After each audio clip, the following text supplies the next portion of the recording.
مولاي صل وسلم دائما ابدا على حبيبك خير الخلق كلهم. قصہ ہے بہن اور بھائی کا. بہن اور بھائی کا قصہ ہے. بھائی کو خیال ہے کہ میں بہن کو ملنے کے لیے جاؤں. جب دروازے پر پہنچا تو گیٹ پر سے کہا کہ میری بہن کو بلا. وہ اوپر چبارے میں دیکھ رہی ہوتی ہے میرا بھائی ہے، اس کی حالت صحیح نہیں، پھٹے پرانے کپڑے ہے. اس نے نوکر کے ہاتھ کھانا بھیج دیا کہ کھانا کھاؤ، اس کو چلے جاؤ.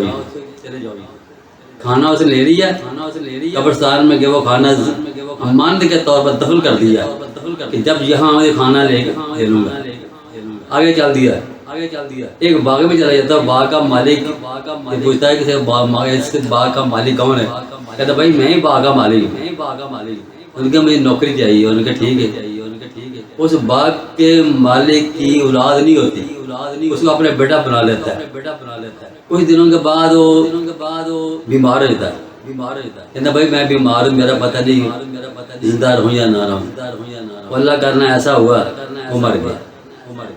اب اس کی بیوی نے کہا کہ تم میرے بھائی ہو، اس باغ کے تم مالک مانگ جاؤ، جو پھل وغیرہ ہوتا ہے تم منڈی میں لے کر جاؤ. وہ ایسا کرتے کرتے ایسا ہوا کہ جوہر سے وہی فوت ہو گئی. اب وہ باغ کا مالی بن چکا. جب امیر ہوا تو اس نے خیال ہے کہ میں اپنی بہن کو مل کر آؤں گا. اب کس حالت میں اس نے اچھے کپڑے پہنے، صاف ستھرے پہنے، بہن کو ملنے کے دروازے پر پہنچے. پھر میری بہن کو بلا. جب دیکھا کہ بھائی کی حالت اچھی ہے، اندر لے آؤ. اندر گیا. کہتے بھائی کیا کھاؤ گے؟ کہتے میں کچھ نہیں کھاؤں. وہ روٹی دفن کسی قبرستان میں وہ ساتھ لے کر گیا. اس نے کہا یہ روٹی تھی جو میں نے دفن کی ہے امان کے طور پر، یہ روٹی تمہاری ہے، میرے نہیں کھاؤ. میرے تمہارا میرے تمہیں کوئی رشتہ نہیں. جب میں غریب تھا دیکھنا پسند نہیں کیا، آج امیر ہوا ہوں تو مجھے ہاتھ پیر چوم رہی ہے. میری بہن نہیں ہو سکتی. ہمیشہ یہ فارغ ہو. وہ فارغ تھی، اپنے گھر میں باغ بھی چلتا ہے، وہی کام کرتا رہتا ہے.